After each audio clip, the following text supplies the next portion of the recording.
welcome to the July 7th regular meeting of the Site Plan Review Technical Advisory Committee meeting. Called to order. We have a quorum. First item of business is the approval of the June 2nd meeting minutes. Any changes or motion? Motion to approve. Second. All in favor? Aye. We do have two requests to postpone. One is item A under old business for 64 Bridge Street. Take them up separately, I guess. I'd move to postpone 64 Bridge Street to next month's TAC meeting. Second. All right, all in favor? Aye. And then we had a request this morning for 238 Austin Street to postpone to the August meeting. They indicated they're still working on some revisions to their plans. I've requested to postpone. I would move to postpone 238 Austin Street to the next TAC meeting, next month's TAC meeting. Second. All in favor? Aye.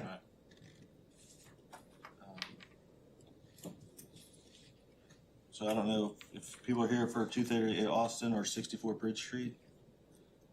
Those will be held in, I'm staying for a little bit. okay, great, thank you. All right, so that brings us to item A, new business, the request of Marissa Valverde, owner for property located at 20 Central Avenue, requesting preliminary and final subdivision approval and site plan review approval. The subdivision of one lot into 3 lots, each with a single-family dwelling and associated site improvements. Property is located on Assessor Map 209, Lot 30, and lies within the General Residence A and Highway Noise Overlay District.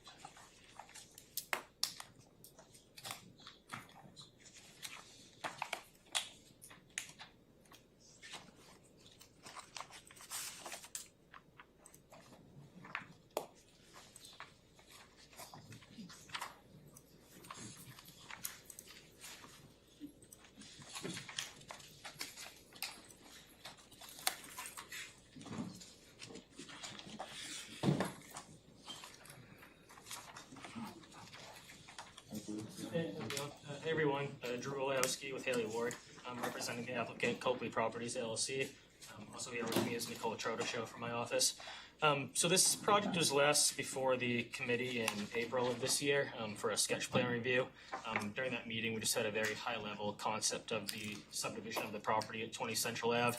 So since then, we've prepared a full subdivision site plan application for the development of this 3-lot subdivision. So taking a look at our plan, it's a fairly simple project. Again, as I mentioned, the division of the lot into 3 sublots. Each lot does comply with relevant zoning standards, so there are no variances requested for this project. Each lot is intended to be single family in use.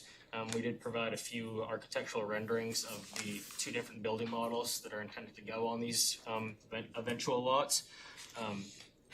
Also, along with our site plan, we provided the full gamut of design, including utilities, drainage, and stormwater. So just jumping right into those for stormwater, we do have the bulk of our site directed to 2 rain gardens directed at the bottom half of our site to provide both quality and quantity treatment. From there, those rain gardens do discharge two state-owned drain lines, which run through the lower 2 properties. There are existing drainage easements for both of those. So we are planning to coordinate with the state further as we tie into those existing lines. Looking at utilities, again, it's fairly straightforward. We have public sewer and water in this location. So we'll have individual services for each of the 3 houses. We are still looking into the location of the existing services for the existing home, and we do intend to use those if we can, so that will get added in once we have that additional information. Looking at traffic, again, we're going from just 1 single family home to 3, so no significant increase in traffic there. The proposed driveways, again, they comply with the relevant driveway separation standards, so we aren't expecting any issues with that. At the end of last week, we did receive a handful of comments from the planning department. We did address the bulk of those, and those were reflected in the packages that were just handed out to you at the start of this meeting. So I know you probably won't have a time to quickly look at those, but overall we felt the comments were all fairly straightforward. Many of them were drainage related, and we did feel we addressed the bulk of those. There was one initial comment that I did want to discuss a bit further. It was the first comment related to the current layout of this parcel. There has been discussion that this was originally a 5-lot subdivision, and it was merged at one point by the city. So we are continuing to look for the just the path of where that currently stands and the route of how we're going to address that moving forward. Whether we have to merge those back into a single lot first before we can subdivide it again. So I'll be looking for some detail on that if you guys have any other comments there. Yeah, as far as we know, it still shows as 5 lots, so. Okay. Yeah, looking at the city's GIS page, it does show it as one, and it's my understanding that it usually doesn't happen unless there's legal background to go with that. So It was the assessor that told me that it's still 5 lots. You can't go by the GIS, so. Yeah, Yeah, we so can I find, assume we'll have see to what we can find, we can talk with them as well. okay. Yeah, so I assume we'll have to do a merger application or something along those lines, but yeah, we'll get that taken care of prior to planning board. There was another comment related to showing relevant easements on our plan, specifically drainage easements, just because we do have stormwater flow from one lot to the other. So we'll put together a full drainage or a full easement plan prior to planning board submission. Yeah, again, I think all of the comments are fairly straightforward. I think we did address all of them. So if the committee has any additional comments, I'd be happy to try to address those at this time. Thank you. I do have one related to easements. The northern easement there, 10-foot sewer easement. I believe that's drainage, so I don't prefer having that either updated on the existing conditions plan, or if it needs to be cleaned up in the actual easement language, that should also get done. Yeah, thank you. And the northern one is the state, the southern one is city owned, or I may have that vice versa, but only one of them is owned by the state. And, I heard you It's the say, southern. okay. It's both. Right, the southern one is the one owned by the state, sorry. But I did, one is owned by the city.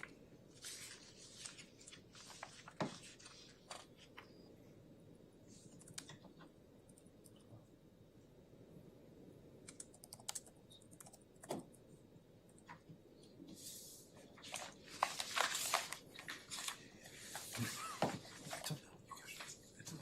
No, I don't care. These all have full foundations, is that the idea?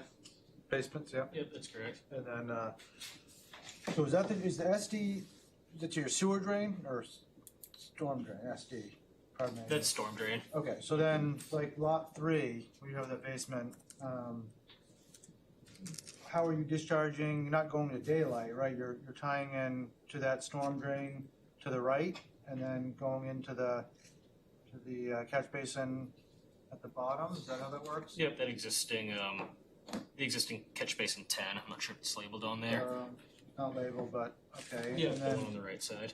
and then, so where, is this gonna be gravity drain to the storm drain, or are you gonna pump it up and then? It's intended to be gravity. Gravity the whole Yep, so way? I can confirm that the finished floor elevation. Make And sure. so that's the idea then with all of the lots, that the perimeter drains in fact will Gravity be flow. directed to an approved location and That's not correct. just leaching out around the perimeter. Yep, that's Okay. correct.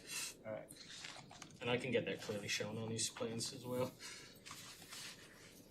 Right, so you wanna make sure that the builder, or whoever, they're actually following this plan, because it seems like, oftentimes that might get missed down the road.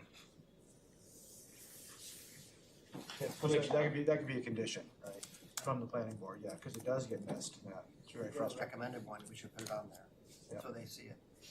Alright, thank you. So the basement is higher than the existing discharge pipes? That's correct. 'Cause I didn't see a finished floor elevation for the basements. I can make sure that gets added. So I couldn't quite finish my review because of that, you know what I mean? Sure. It's, and did you do any test pits? We did not. Did we do Yes, those? we do. Yeah. I can include that data too. If it wasn't in the package already. Yeah, if you could, give me the test logs and their locations on the existing features plan, that'd be great.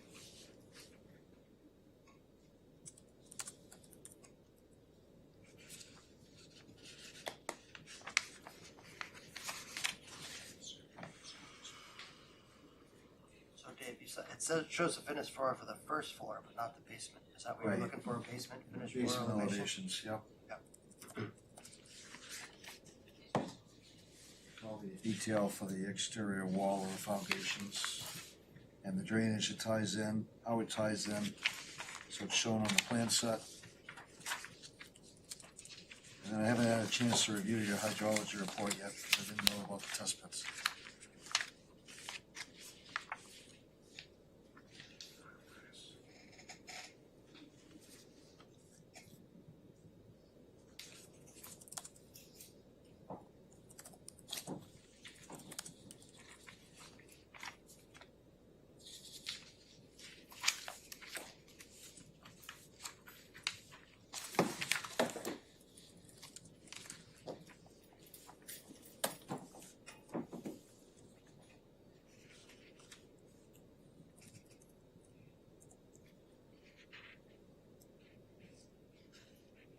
And Drew, according to this, I think the hydrology page that I see here, there's flow from other lots going across this lot as well? Yep, the lot from the north comes onto our site. That's accounted for in the model. Okay. It does say CB10, by the way, on the. Okay, thanks.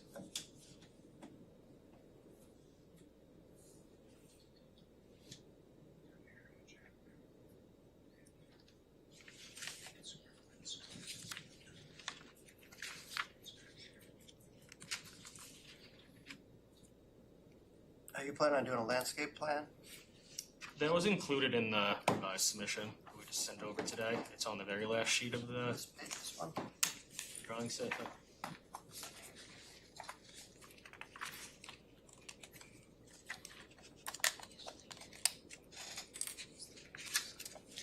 And your detail is C502, the rain garden detail. You don't typically allow 4-inch pipe to be used for any purpose underground. Using it as an underground should be at least a 6.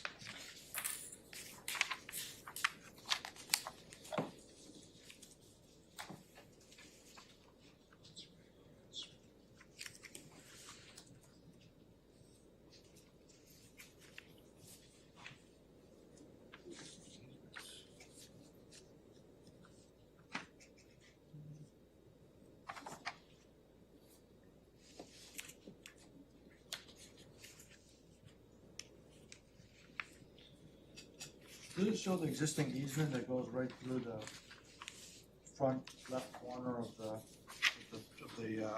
lower, lot 2? Looks like the, doesn't actually go through the home, but it goes through that. Why is this different on the one that? we have here? Shows the easement going right through, where that is. Why is that different than that? That's the existing conditions plan there. You have Oh, the okay. proposed one. What are you looking at, John? What sheet? L101 landscaping Oh. plan.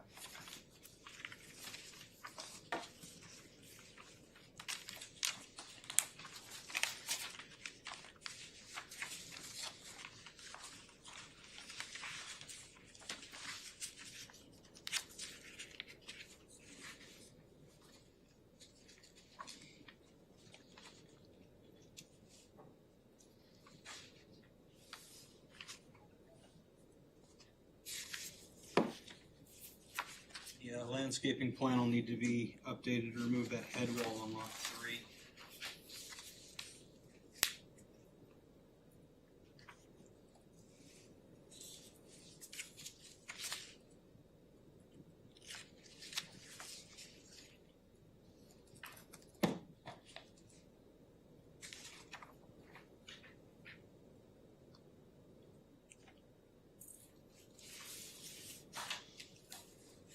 So that's not an issue having the easement kind of run through the entry walkway and driveway. It doesn't actually go through the house, so if they had to dig into it, I suppose they could.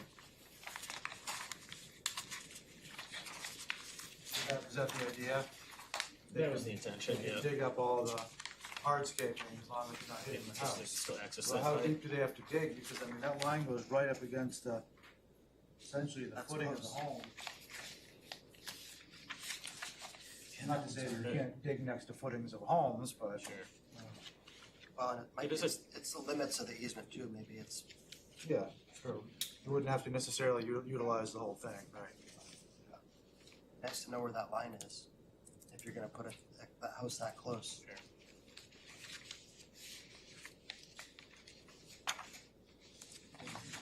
Location of the line, I believe we do show that on, that, it's on sheet, I think it's the drainage plan where we have that. Oh, yeah, it's right there.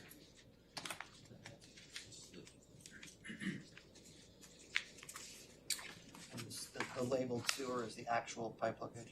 So your point's a very good one. Yeah. That pipe is massive and extremely important. So it might be that that house has a different foundation type, so that, if the pipe doesn't have to get changed, the foundation can't get undermined. So we should look at that, and that should be shown in detail for both those houses, so that, footing for the house might need to be deeper than normal.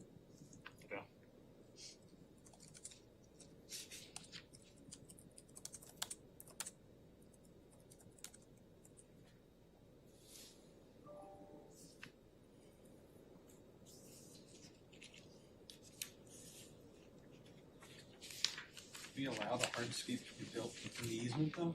We allow three. Hardscape? The Driveway? front patio, front Well, walk. we need to modify the easements to say that if the pipe needs to get dug up, then the city's not responsible for repairs to hardscapes. Yeah, proud homeowner, you're there for 3 months and all of a sudden the city has to go in and destroy their hardscaping in their front yard and their driveway. It should really be in the deed, well, will be the deed. It will be. In the deed. Oh, but that's good.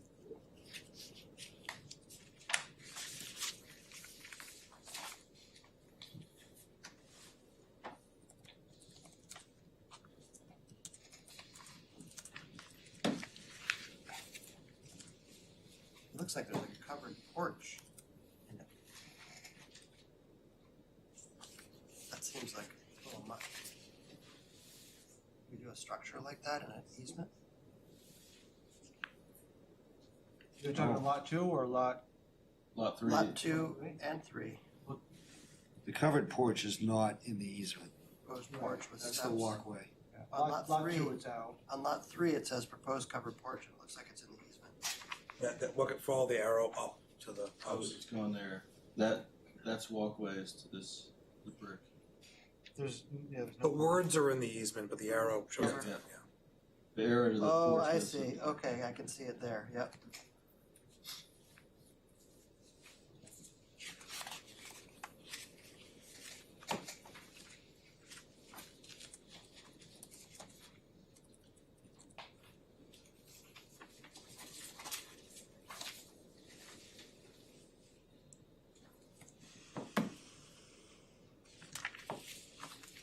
All right, I'm gonna open up for public comment. We can come back for more questions if members have it, but, anyone here wishing to speak on this application?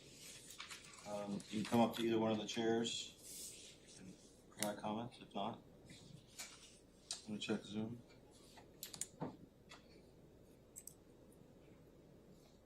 one on Zoom? No public comment on this application? Yes, actually. Okay, come, if you can just come up to the Come up here chair. and state your name, State your please. And address. My name is Jamie Barnes and I'm a direct abutter to the project. On the other side, we live at 22 Central Ave. It sounds like you might have addressed some of the issues we have with the existing drainage problem. Myself and the homes in the back of that property already get a lot of drainage issues. Very wet basements, all that. And I wanted to make sure that that's gonna be addressed, the runoff. I did submit something via email yesterday to make sure that that was into the minutes in the record.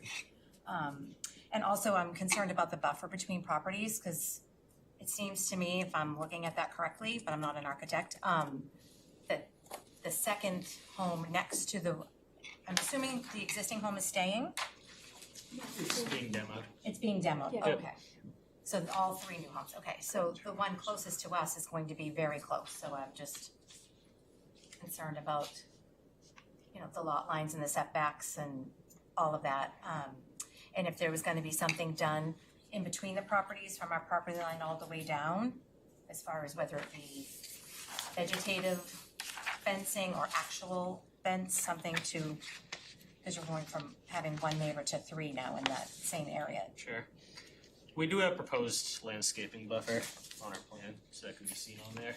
Okay, I think it's also worth noting that your property is actually up gradient of our site, so it's not expected that we'd cause issues with runoff because your water flows onto our site. And Okay. we won't be impeding that at all, so it's not expected to be an issue. okay, I appreciate that. You guys have extra copies of that plan you handed out? The last sheet in that plan is a landscape plan. So as you can see. So this is Beechwood Street, so the two homes here are gonna be exiting onto Beechwood Street, and that's what, versus, so this is the existing house? No, No, so no, we're that's- looking at this upside down, right? Okay, No, you had it right. Yeah, you have it. It's the new home is going pretty much in the same spot as where the existing home was. So like the existing home was right about here. So that will be demoed and there's 3 new properties. okay, so we're here, Yes. and there's going to be a driveway exiting, like, No, if you're, Well, did you say you're here, 22 Central? yeah, You're Twenty- up That's here. this one over here. You're up here. okay. Okay, and I am a little bit concerned, I have a business next to her, it is a residential area, but I have a very legal business, I have a hair salon, very legal, everything's all kosher, we have a studio attached to my home. And when we had some street upgrades, basically because, as you know how Central Ave is, the straightaway is basically right in front of our house where, like, everything is the lay down area. So I am a little concerned about that, having a business right next door, there's gonna be a lot of construction and disruption, so just wanted to address that too. And the vegetative fencing that you're speaking of that's in the plan, is that something that is going to be already mature trees, like enough? I have a big bay window literally right there, so I'm gonna be looking into the window of the new house. So we have a number of northern white cedar proposed there, a minimum 8-foot planting height. So they won't be mature, but they're not gonna be small saplings either. Okay, They're all in the backyard. Those are on the side yard, which separates from her house. so right here, so, Yeah. So This is the line- street, Yeah. so right. These line of trees. So we know most of it around here. There is some privacy. okay. And a fence all the way down, is that something that was ever thought about? Separate it and kind of keep it, It hasn't, but it's something we can consider. that's really all I had to Thank say, you. thank you. Thank you. I have some questions.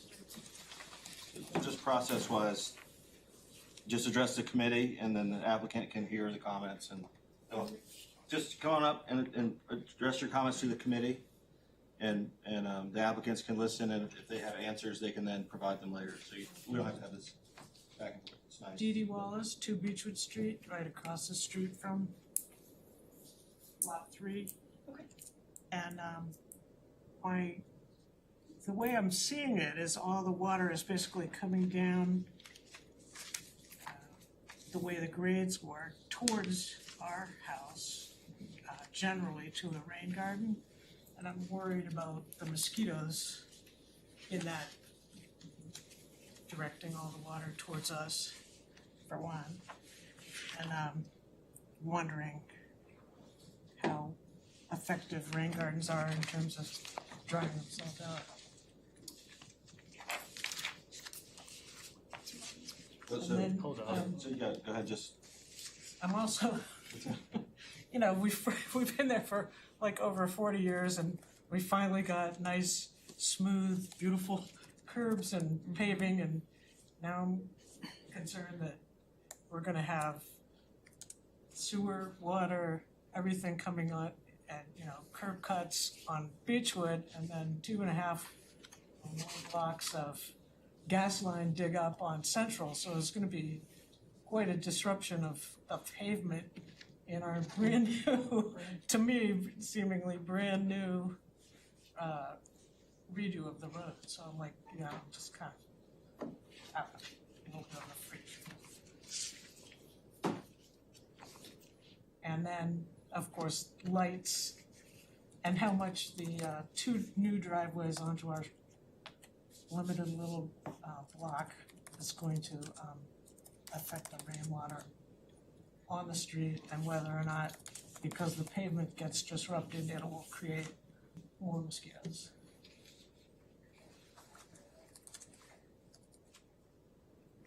That's pretty much it. Thank you. Thank you. Hi, my name is Julie Higgins Vancicle, and I live at 24 Central Avenue. So I adjoin the planning board as my yard is abutted to their yard. Yes, and we kind of just have a straightaway with nothing between the lands of our properties. And there is the drain down there, and I can attest that any heavy rains that come, my husband can't mow down there because it is so wet. So I kind of agree with her, and I'm probably the newest one on the block, being there 10 years now. It's a pretty well established neighborhood of long-term residents, and this is a big to-do. So I know that everybody's concerned and wants everything addressed appropriately so that growth can happen but doesn't disturb us as well. So I agree with the rainwater, any sitting water down there, you can't even go down there to sit. I know that when she initially had the house, she put a fire pit down there and they couldn't sit down there because it was so mosquito-y with all the rainwater that just seeps down to that area, and I really think that needs to be a major concern. I also agree with Jamie, my neighbor, concern of the traffic. She does have a business, but I also have, be able to get in and out due to my work as well. And I also would like to see, if everything's gonna change like that, that a fence would be abutting for the whole length of Jamie's property and my own property to segregate with all the construction and what have you is gonna be going on. Thank you. Thank you.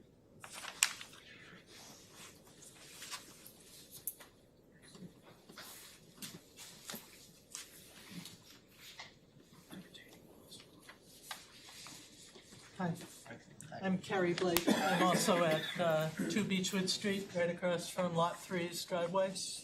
And a couple things that Dee Dee didn't mention. I'm concerned about the age of the drain that goes across the whole yard. I don't know, Dave, if you know, we spoke about all this when the city was doing the streets work, but it says it's CPE, I think is the term. I think that means, It's reinforced concrete pipe. from yeah, the 70s. I It thought was it was, built as part of 95. okay, so I was wondering how. 1972, roughly? Okay, so it's not that old, but it's old enough. I just worry about when and if repairs are needed, that this is all right on top of it. And all our drainage can, next door to us is Vinciguerra, and we used to have a big pit on the side of our driveway, which would be just to the left of that Lot 3 driveway across the street. And that was moved in part of the redo of the city streets, which helped us a lot because we were able to connect our foundation drains and our sump pump drains and all our different non-sewer drains into that catch basin that's right at the end of our driveway, and that goes straight across the street into all that old drainage. And just really concerned that rocking the boat over there could create problems and floods and all that, because there's a lot of drainage that goes from, I understand the highway comes down there, and the neighborhood on the other side of the street comes down there, and Ashland, which is up behind us, all comes down there, and that's the low spot. I mean, well, Suzanne Vinciguerra's yard is probably the low spot, because they're even more like 6 feet down from us, lower than our house is. But we have a wet basement and an old foundation, and any sort of additional drainage under that area that's not going into the proper catch basins and storm drains at all is going to be a problem for us. The second problem, or the second concern I see, is that the building on the right there, that is a side-by-side duplex, that's an apartment building with 5 bedrooms in it, and parking really only for 2 cars. And so they occasionally park on the street. I mean, the current tenants are really good about not parking on the street, but we have street parking all along Beechwood from the smaller houses that are along Beechwood on both sides. And people are parking in the street all the time. So these houses, I know, have garages and turnarounds and everything, but any additional parking on Beechwood Street is just going to make it a nightmare to get in and out of our driveway, which is right there. And so I'm just concerned about the number of bedrooms and the number of people and the number of cars that go with the people in the bedrooms and all that. Okay, I think everything else was already mentioned, so. Right, thank you. Thank you. Any other speakers?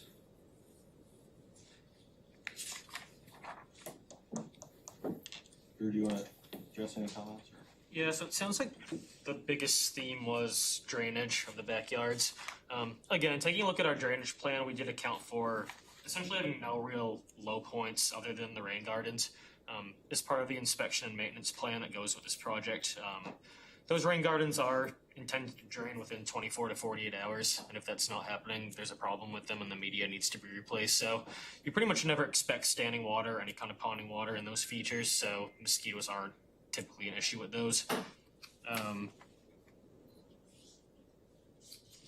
There was another comment on disturbing the pavement within the roadway. We did try to minimize the amount that we did have to cross the road with utilities. Again, each home needs its own services, so there wasn't much way to avoid that. With our new plan, we did modify the proposed electrical service to only come across the road once with an overhead wire, and it's underground from there to all houses. So we were able to eliminate a few more electrical trenches by doing that. But again, we have a few notes on here about coordinating tie-ins in the road with DPW, so hopefully that work does get done as efficiently as possible and in accordance with what the city wants. There was more talk about the buffers, landscaping, and having a fence. Again, I can chat with the applicant about that. I'm sure it's something we could accommodate if it's definitely an issue. Yeah, again, these are typical single-family homes. I believe they're 3-bedroom. I would have to confirm that, but we don't expect there to be ever a need to park in the street. Again, with the garages and ample room in the driveway, so not expecting a problem from that. The existing storm drain was brought up. I know, Dave, you touched on that earlier, so we'll definitely want to coordinate that closely with how those foundations get installed, making sure that those drains are protected during construction and afterwards. I think those were all the major points that were brought up. Did you guys have your staff wetland scientists look at this site to make sure there's no wetlands on site? We did. Yeah, the whole site is developed lawn area, but we did have someone go confirm that. Okay, thank you. All right, any other comments from TAC members? I just want to summarize. So I'm looking for test pit data. I'm looking for locations of test pits. I am looking to review the drainage study once I have them. And then we will take a look at holistically the drainage of the area, make sure that development will cause no harm. I am looking from you, Drew, to ensure that any foundations within 10 feet of the easement line are at least, the bottom of the footing is equal to the bottom of the pipe, so that there's no way that the replacement of the pipe can undermine a foundation, even if that footing is much lower than what it would normally be. I'm also looking for inverts of perimeter drains around the buildings and how they tie into the storm drainage pipe. Obviously, you can't tie into the bottom of the storm drainage pipe. You gotta tie into the middle of the storm drainage pipe, so you need to verify that that works. And I'm gonna wanna see a detail for each house for that. I'm also gonna wanna see, Rain garden detail pipe. rain garden detail and the pipe get larger. 6 inch. I assume the media is well caught on the rain garden plan. I'll be looking for that, and Foundation wall type. we'll be looking for the existing detail on existing house services, see if they could be reincorporated into one of the new houses to minimize cuts. I'm gonna wanna see all the utility cuts that are planned in the street to determine whether the city's gonna make you mill and repave the road in front of the development.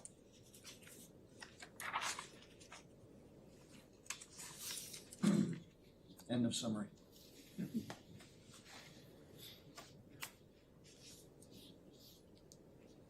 Anything else from anyone? Yeah, just a quick question, so, I mean, this proposed plan goes to the planning board, these are conceptual structures, or is this, with the plan to get approved and actually build these as proposed?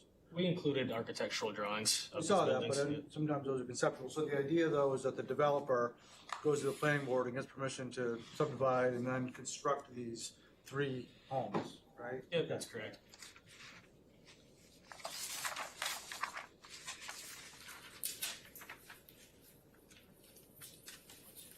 Anything else?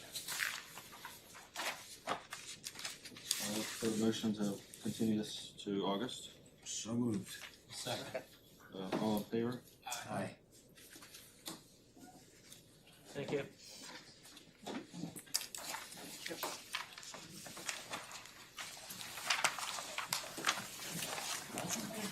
You're next. That's our standards.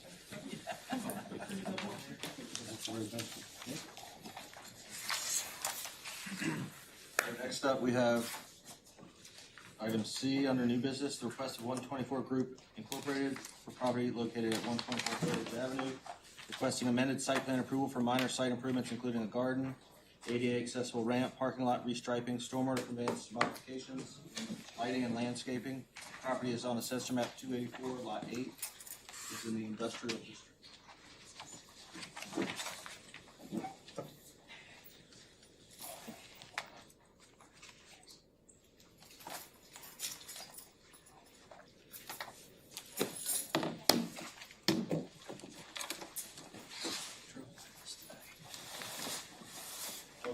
Oh, good afternoon. Neil Hansen with Tyne Bonds. Sitting up here with me is Ann and Allie from Gather. They will be the ones building and managing this garden that we're here to discuss today. Kelsey and Anthony are also here with me from the King Company, and Ben from Tyne Bond is also here. So the project is pretty straightforward. We're looking to build a garden out in front of the property at 124 Heritage Ave, along with some other minor site improvements. The garden is down in the lower maintained lawn area, and it's in front of 124 Heritage, and as part of that, we'll be constructing a ADA accessible ramp from the existing parking lot down to that garden. Also on this plan, we'll be adding some additional on-site parking within existing paved areas. We'll just be adding some striping to define some additional parking spaces. And then there's some minor drainage improvements along the frontage as well. We will be adding a curb inlet on the north driveway, rear driveway to the site. Right now, the stormwater sheet flows off that rear loading area into the front lawn area. There's a very shallow swale that follows the toe of that berm in front of the building. So we'll be adding a curb inlet to get some pre-treatment from that first flush off the stormwater runoff from that rear parking lot. We'll be slightly rerouting the swale to create a dry area to put the garden in, and then that swale will tie back into the existing culvert that goes under the driveway. The project is, or the front portion of the site is within the 100-foot wetland buffer of the wetland across the street, which is a prime wetland. So in addition to the wetland conditional use permit, we also need a state wetland permit for this project. And then the other improvement is replacing the parking lot lighting with LED fixtures. So that is the overall review of the project. There's a planting plan that is in this, I believe it was made into this package as well. It's in the Concom package, definitely. But we'll be meeting with the Conservation Commission tomorrow to review the project as well. And then one of the comments we received ahead of this meeting was about the confirming pre and post stormwater flows. There is a slight increase in impervious surface on this project, but we can prepare a memo that sort of details the pre and post stormwater conditions of the site to include with a submission to the planning board. So that's really it. Happy to answer any questions that the commission has. Thanks, Neil. Any questions, comments? Yeah, Neil, our primary concern is, so it looks like the front yard of this building is the detention pond. So we just wanna make sure that you've assessed it and the detention pond is gonna stay able to contain the amount of stormwater that it has to. Right now, the lawn's built up so high that the water is running off into the road and the detention pond's not seeing any water. Yep. But it's improper, so we're gonna want you to send the water back into the detention pond. And if you wanna build a garden area, that's fine, as long as there's adequate room once we figure out how much water needs to be detained. Gotcha. That's the reason why we asked that question. Okay. Yeah. So we didn't see that you actually did any of those calculations, and that area needs to be reshaped so it's functioning properly. Okay. Not sure where the roof water is going either. I think it sheet flows onto the parking lot. I think it's just So I downspouts or think there's- scuppers. I think there's like a kind of a massive fail going on right now on this property. It's just like, so it leads one to believe that that's dry grass, and it's really not intended to be that way. Yeah, it was originally graded as a wide swale, and we did when we had the Conservation Commission site walk. It was pouring rain, and that rear driveway, it puddles there because the grass is built up so high. That's right. So it doesn't. So it hasn't detained in a long time. Right. Yep. But yeah, we can look at how it was supposed to function and then compare it with what we're proposing to do. Okay. So we're gonna wanna see that before we can let you move anywhere. Okay. Okay. Regarding the site, not where specifically you're doing work, I do have a general concern. The tenants have been, not Gather, but other tenants, just to be fair, you haven't been there long enough, have been unable to adequately or appropriately store idle pallets, dumpsters and things like that. That's not called out on the plans. I'm gonna need to see where trash storage is gonna be on the plans very specifically, and we wanna make sure we add a note that they need to comply with idle pallet storage correctly, safely to the fire code. Because that has been an ongoing fight. We've spoken to Kane about it, they do what they can, the tenants don't deal with it. We need to make sure we document it properly, so.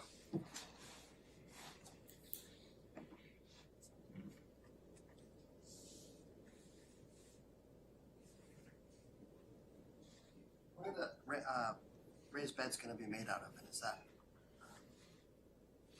detailed? Did I miss that somewhere? It's not detailed in the plan. Al, if you want to speak to what you're planning to do. Probably wood. That's what our others are. Wood boxes, basically? Yeah, And then you're gonna they wouldn't be enclosed. They'd go. They'd have. open to the ground, but filled with imported soil?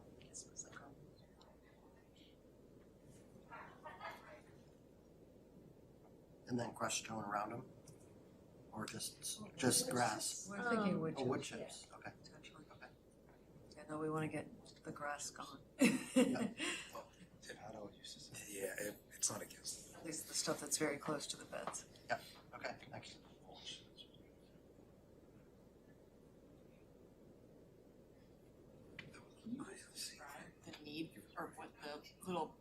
new curb bump out is at the north of the rain garden? The new impervious? That's the inlet Oh, okay, to so it's fix the just problem. sloping down. Yeah, so Water's yeah, not going. right now there's no curb there, so we're gonna install a curb and then there's a curb inlet. Curb in it. Yeah, and it's a pre-treatment unit, so the water will have somewhere to go and get into the swale. And then by having the curb there, that inlet there, it'll prevent the current condition from reoccurring over time. Gotcha.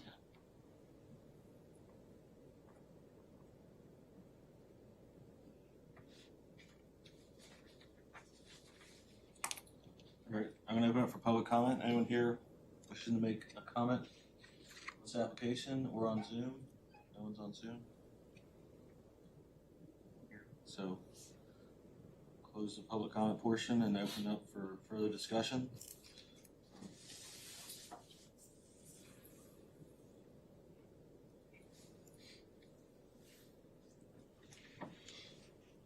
I think the big thing is if the drainage works. Other than that, it's a pretty straightforward project.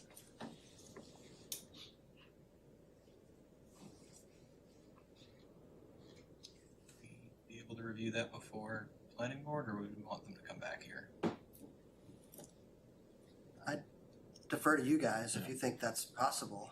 Otherwise, we can have them come back. What kind of time frame are you talking about, to get something to us? Are you looking at August planning board? Yeah, ideally. I mean, obviously they're not gonna be growing anything in the garden this year, but I think the intent would be to get the structure, the beds built and the fence up and all that, so that springtime rolls around, they can hit the ground running. We do have the state wetland permit application that's gonna take a few months. So that's probably our critical path as opposed to planning board. So it doesn't matter.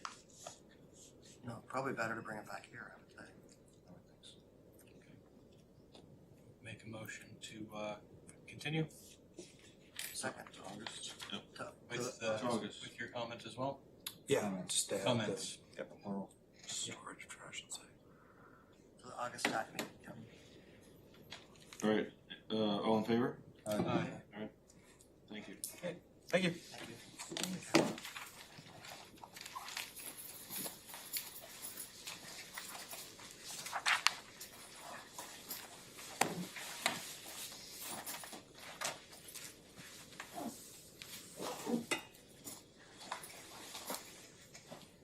Thank you. Thank you.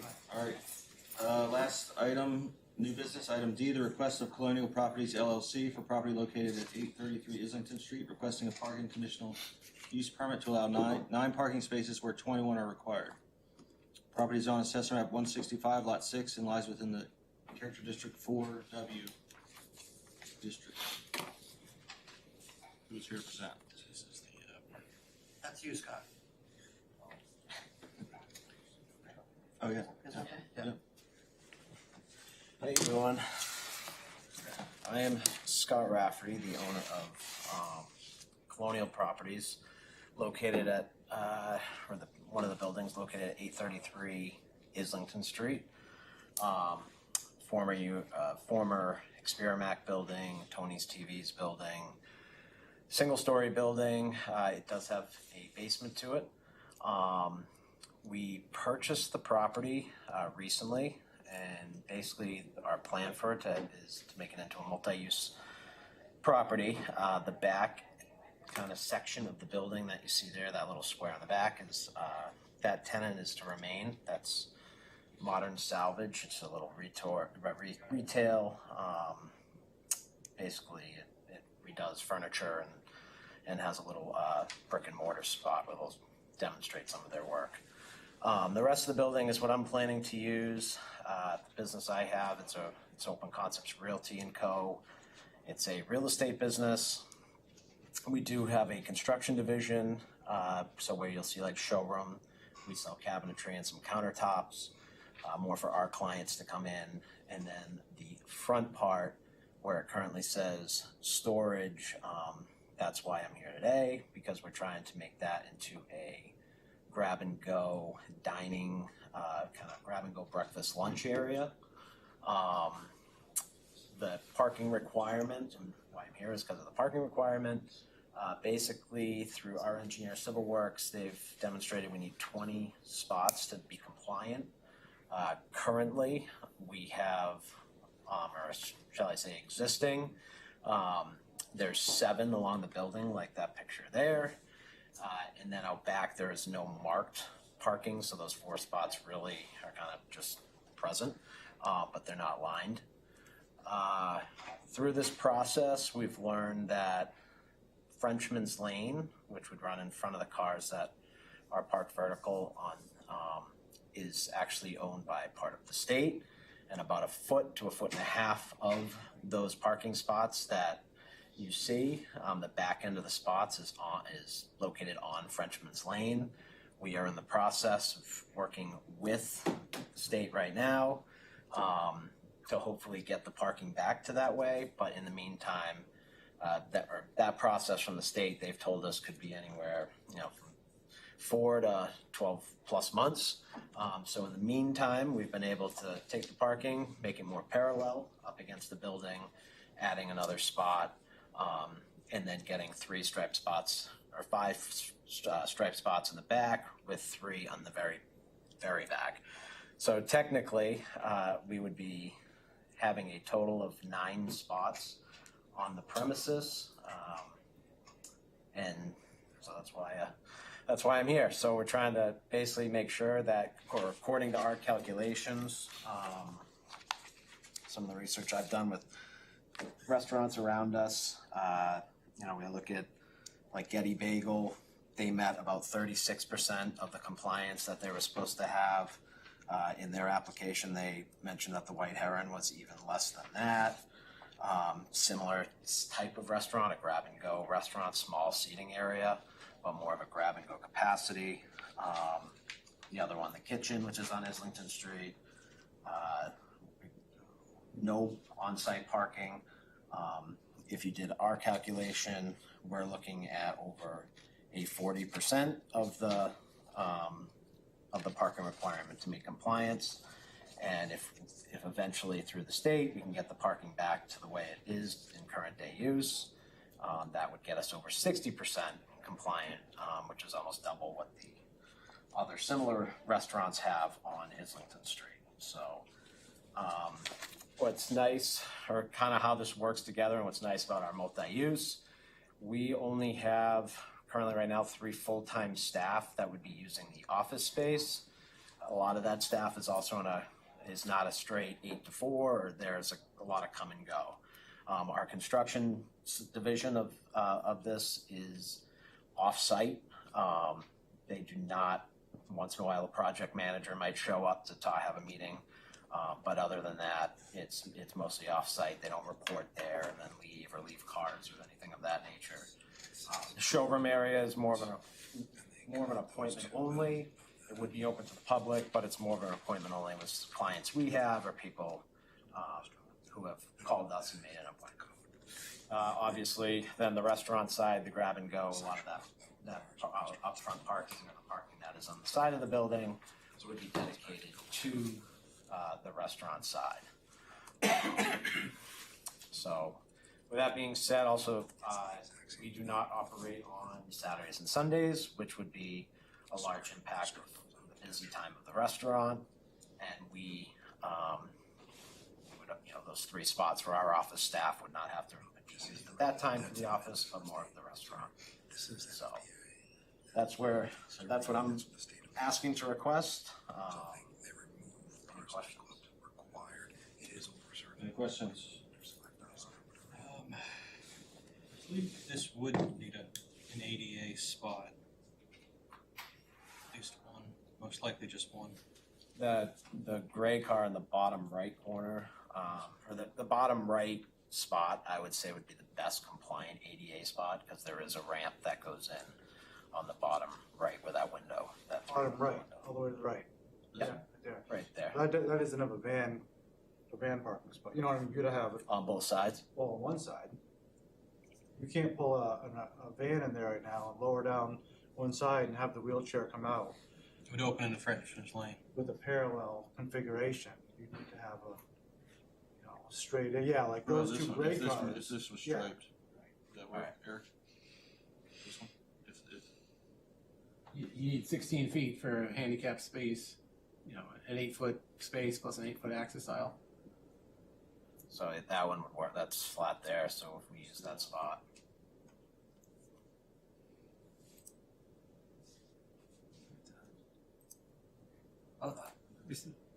Besides the handicap spot, I mean, my concern is that there's just not enough parking. Those other restaurants you mentioned are having extreme problems with not having enough parking. Getty Bagel is parking out on the street, they're parking everywhere illegally, it's a mess. Same with the kitchen, same with these restaurants, just don't have enough parking. We were told it would be all walk-in service, and it's not turning out that way. And I see this as being another example of it. And maybe What's nice here is there is a lot of parking, obviously, with the bigger malls around. across the street, you know, there's a lot there. Yeah. If you get them to walk and cross, then, you know, that might address the issue. Because the other problem is on Frenchman's Lane, you know, if the parallel parking, where are they gonna turn around? To get back out? So, Well, you could go through the right of way.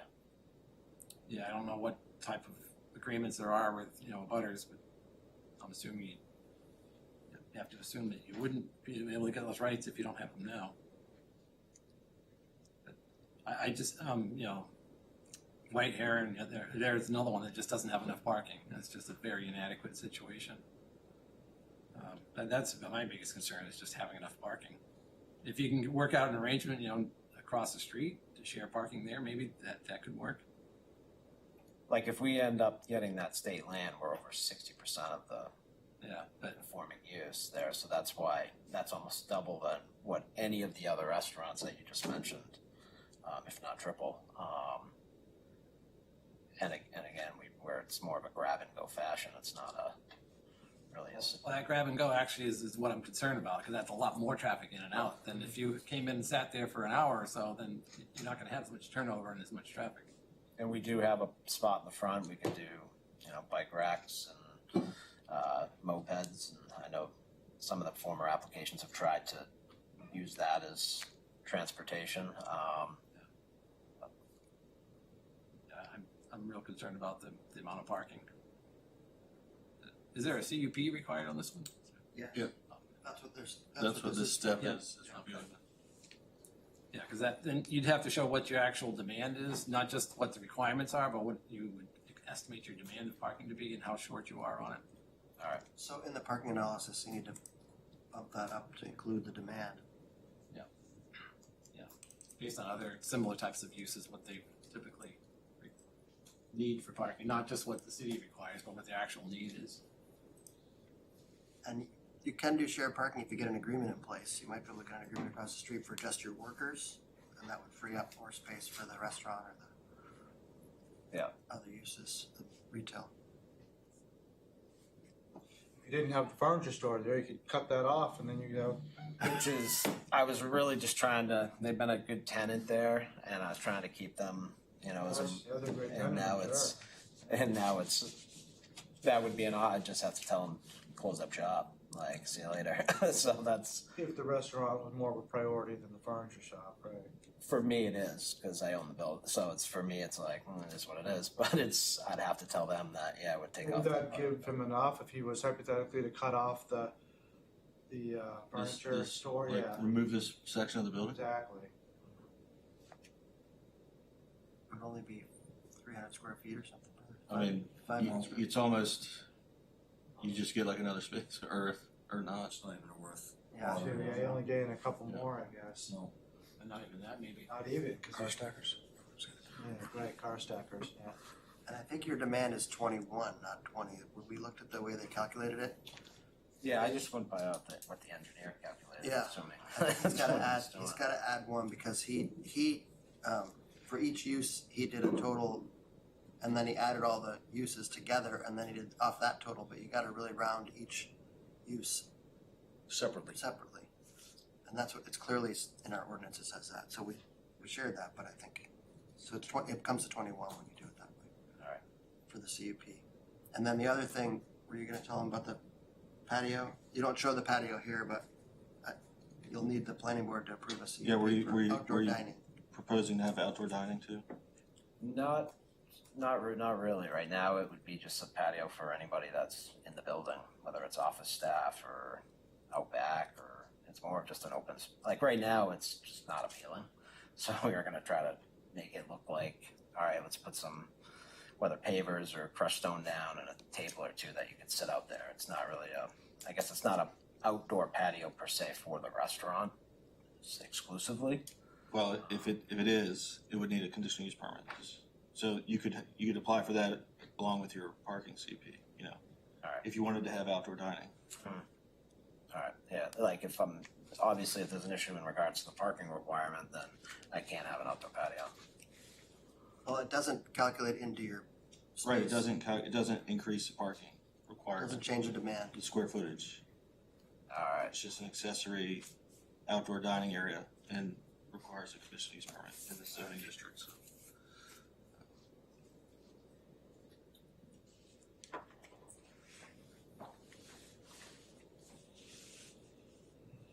So I guess the other question too is like for us, it's trying to figure out if it's worth even trying to get that part of Frenchman's Lane to keep the parking it currently is, and that's that's obviously the big question for us, but for some time. You'll only get to, what will you get to if you get Frenchman's Lane? We would add another spot. Just one spot? If we kept it in the back the way you have it, we would go from 9 spots to 12 spots, but you add 3 additional spots. Minus 1 for the handicap. If we move the handicap to that back, or kind of where the corner is, if we moved it there. Is that where the public use is? Well, you might be able to put it It's the closest to the public door. Wherever the accessible entrance is, it needs to be closest. All right. And there's plenty of space where that gray car is in the current parking to the right of that, so that could easily be made a handicap. Scott, back to this, so you say the showroom is part of your business. So I don't I will know. say, Peter, I just approved a building permit. Right.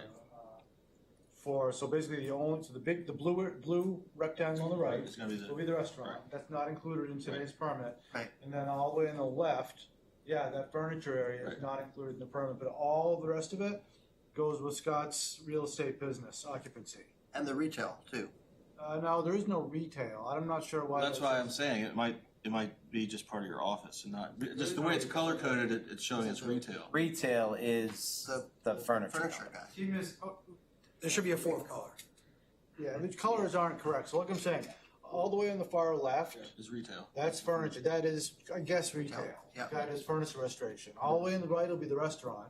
This should all just be office. Yes, everything Even else the is showroom. office. If you're just showing your clients what they could, I don't know that I we just consider wanted to that make retail. sure, like, I put it as showroom, so if, I didn't want to have to get another change use if people are coming in to You got look at mock-up something. brochures, Right. things like that. Yeah. That's You're gonna business. use it. Like, yeah. if I can count that as. But for the as parking office. calculation, if we calculate that as office, there might be less of a Yeah, there's a demand. larger, I can't see what it says, the square footage from here. It's a slightly lower demand. Yeah. It's like two or three less spots. As long as the, People aren't going there to carry stuff out. It's not mercantile, it's not retail. Yeah, it's not retail. Yeah. Like, somebody might buy a piece of door hardware. Well, or something, you know what I mean? but It's that's not the like- intention though, yeah. as long as the blue is labeled vacant, that change of use is fine from a zoning standpoint. But that's what he's getting the CUP for, to put the restaurant in that blue area. Yeah. Right, right, Yep. yeah. But the parking was based on the entire building, right? Through Right, for all the uses. So it could go down, then, is what you're saying? Go down a little bit if this is considered office and not retail, Yeah, red office space probably. but not, yeah.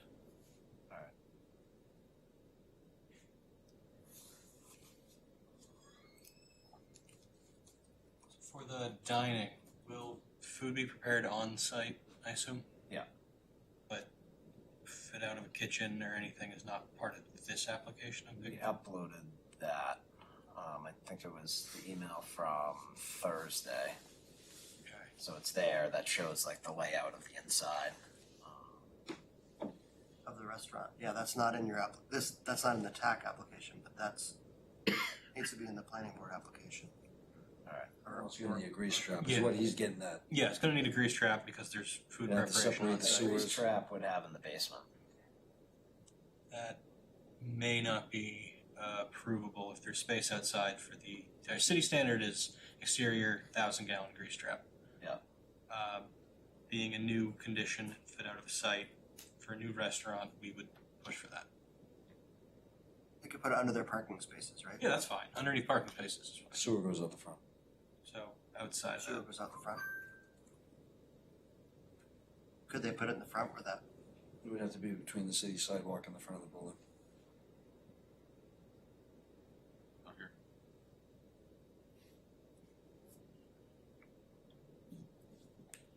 Which the pump truck would still be able to reach. Where's? An extra street? So you can't use basement at all. No. That's only really if there's no exterior space to put one in there. There is on this site. Which you do.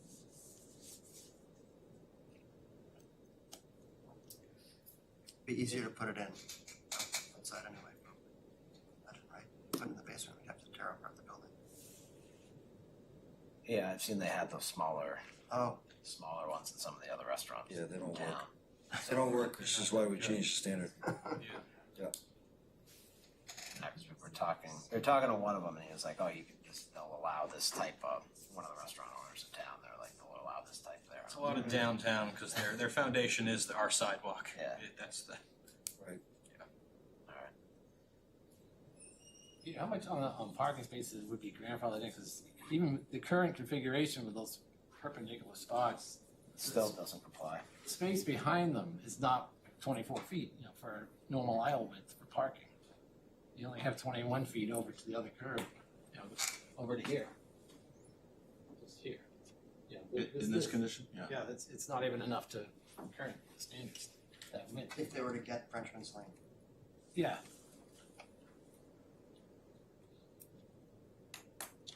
And I know that's how it is today, but it doesn't meet standards. No, we're in the process of. Right.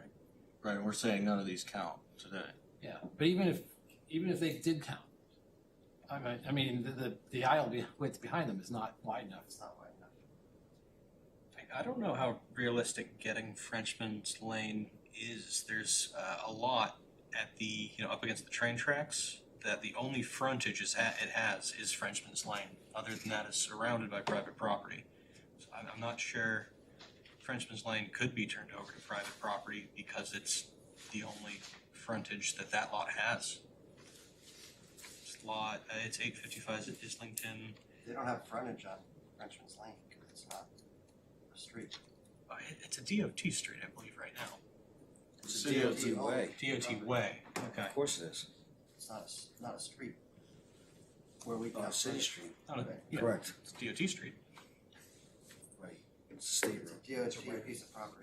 It's a state Yeah, roadway. it's Yeah. DOT owned access to It's a that complicated lot. process, you're right. Yeah. That's what he's wrestling with. Yeah, that's what we're facing with the state right now, and they're I guess what Zach's alluding to is that the city also has interest in Frenchman's Lane. yeah.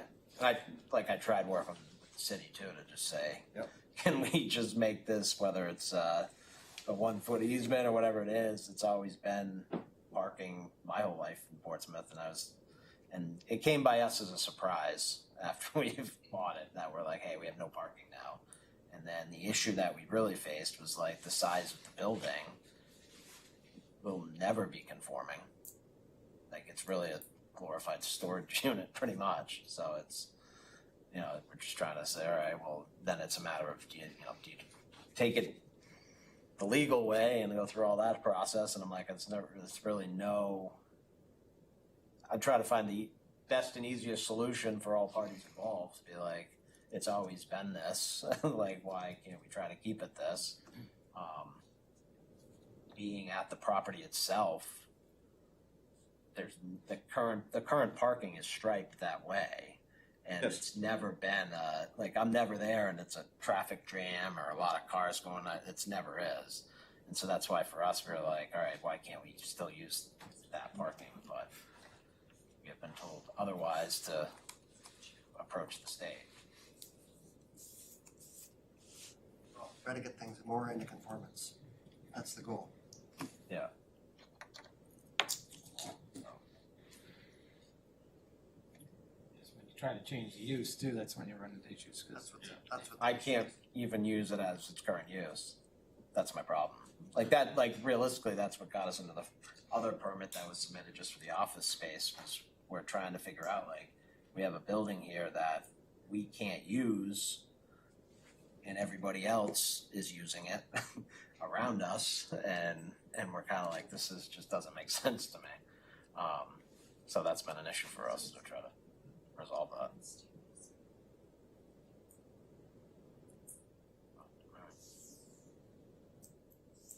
So our purview is to review the parking analysis in advance of the planning board.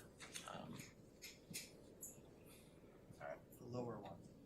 Right, and the narrative.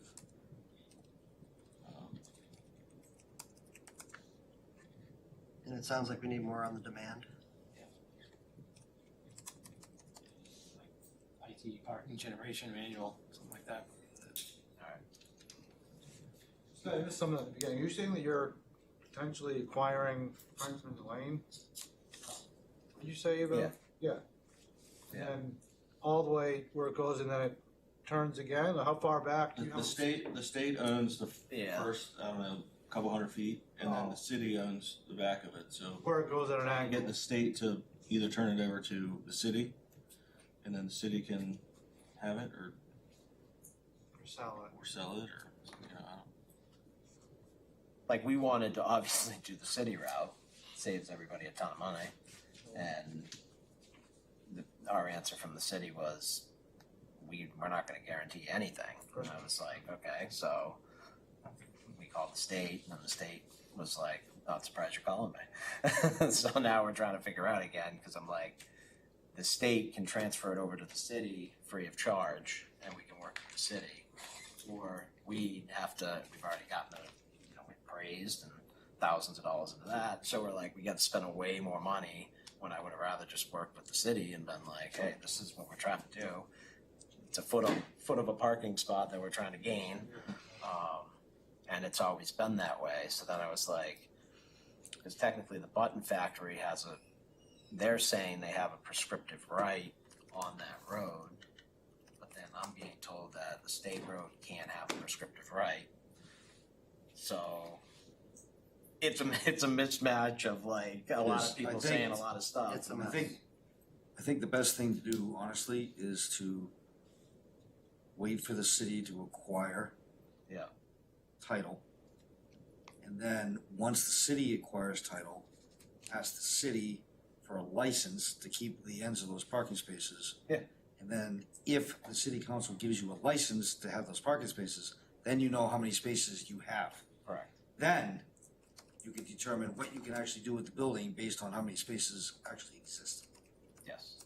So I would not go through with this yet, because you're not gonna go anywhere. Yeah. Because you don't have any parking, you don't have nearly enough parking as it's showing. I would just use it for your office and the furniture thing temporarily, until the Frenchman's Lane thing plays out, and then come back once that's done. Yes. That's the way to do this, I think. So that you don't get an answer you don't want. That's fine.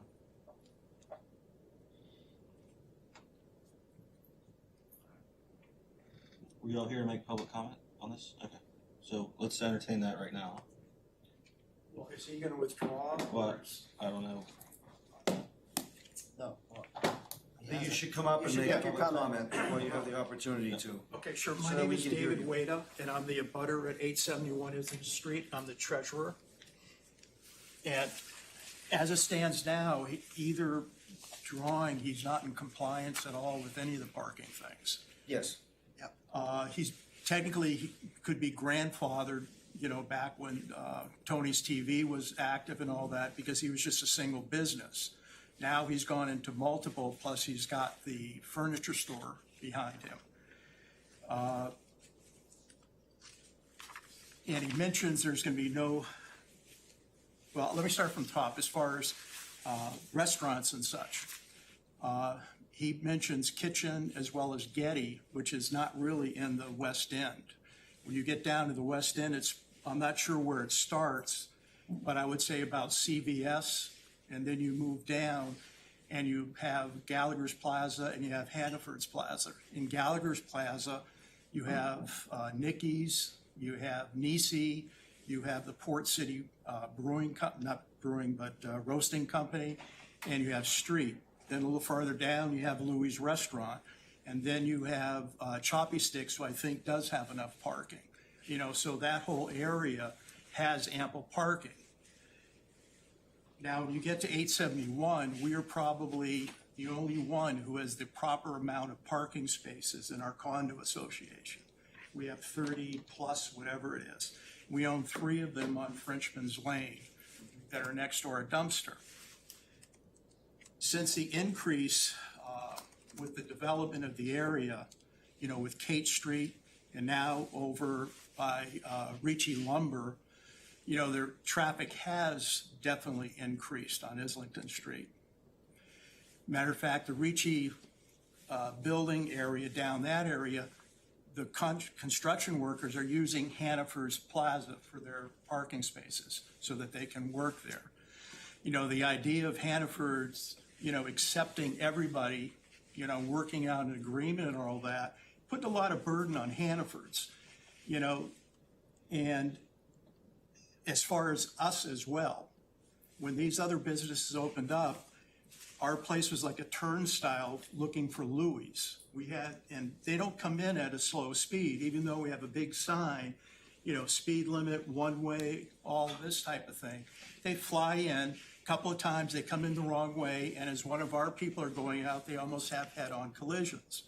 And we have more traffic as far as people walking, I guess I can say, we can put up a fence across our lines, but we don't want to do that, but eventually that's what's going to happen if all this stuff keeps building up more and more. We have a private walkway for our people, and the city put in a beautiful sidewalk when they redid all of Islington Street. Nobody uses it. They cut through all the parking lots. Oh, come on. Hurt my last feeling. I know it, and I'm saying I know, and they should be using it, but I it's worked really hard to. excuse me. But even as you go beyond us, and I'll bring up another aspect, we're 871, next door is 875, and then next door to that is 865. How in the heck did that happen? And then it keeps going that way. But all those other places down to the left of us have the ample parking that I had mentioned. And they're all utilizing that area. And it seems like the city is easily giving away up the parking area, and that's one of the biggest problems that the city has, is that we have no parking. And every little bit like this is going to hinder everybody else who does have the legal parking. And it's just that I don't mind the gentleman improving his property or trying to do a business, but unfortunately, I think that's something that he should have probably looked into prior to the purchase. And I'm not trying to be negative with it, but I guess I am. But also the city sent a letter, I think, to Hopeful, Phoenix, Gormley, and Roberts, and I think Mr. Rice signed it. And it's basically stating that it was a letter to the, where's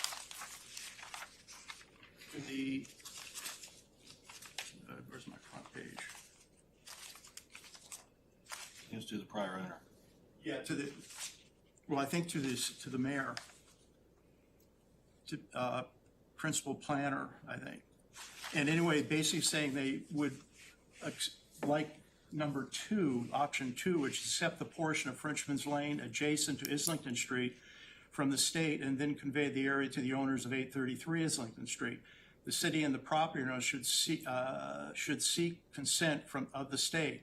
This option would also condition on the provision of an access easement to 871 and 855 Islington Street, which would define maintenance and liability responsibilities. So I think the city is in that frame of wanting to take over that as a responsibility. And again, as you mentioned, that perhaps that could be worked out in time with the way the parking spaces are, but I don't think if 21 or 23 are required, I don't think 11, 12, or 13 spaces would be acceptable. That's the opinion of myself and other people at our facility. Thank you. Thank you.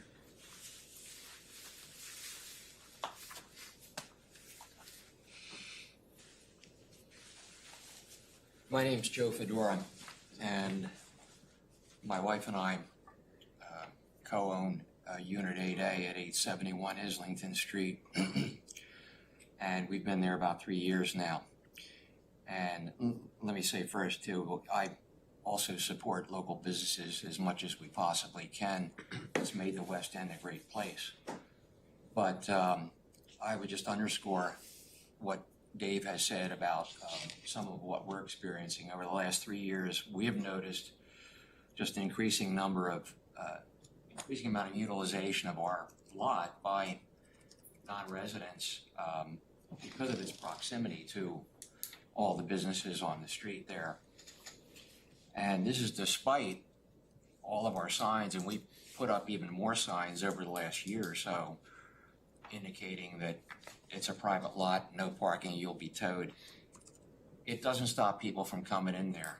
And I know it'd be nice if people would, yes, if they're allowed in the Hannaford lot, if they'd park there to go to any of the other businesses. But my experience has been people are gonna park wherever it's the most convenient to park, and most are willing to take the gamble that they're not gonna get towed. We all have signs up now, the yoga place, the yoga studio, the pottery studio. Bank of America just put up all new no parking signs. People still park there. So it not only creates the inconvenience for us if we don't have space for ourselves and our guests, and any deliveries we have and that sort of thing, and tradespeople, but it puts an additional burden on us for enforcement and risking confrontations with people and that sort of thing. So that's why we have a concern about parking there, and whether there is adequate space for any businesses that are coming in. So that's kind of where we are. The only other thing I'd mention is I'm not up to speed on all the Frenchman's Lane thing sounds pretty complicated to me, and fun for you guys to deal with, but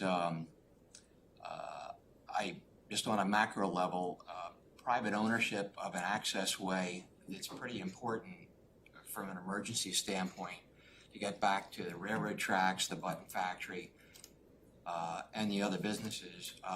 It's not an easy place to get in and out of.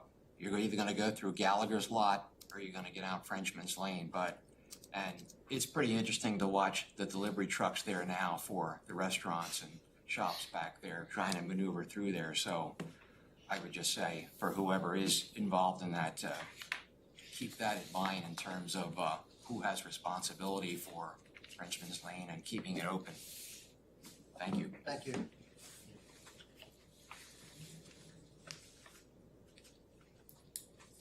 Any other comments? You all good? No, I'm with you. All right. I have a lot to say, but not here. All right, no one's on Zoom, so we'll close the public comment portion. For discussion, seems like, Scott, you don't have to make up your mind now, obviously, but if you wanna, we can vote to continue and get more on the parking demand for review. Then you can Yeah, we'll do that. That works. So I'll make a motion to continue with the additional parking demand. And Chad, what were you looking for? Was that just the parking demand? I was just agreeing with you. Just agreeing that we need the parking. Yeah, I didn't say anything. Okay. No. Sorry, I thought there was another item. Is that it? That's it for now. Okay. And just take a look at the calculation again.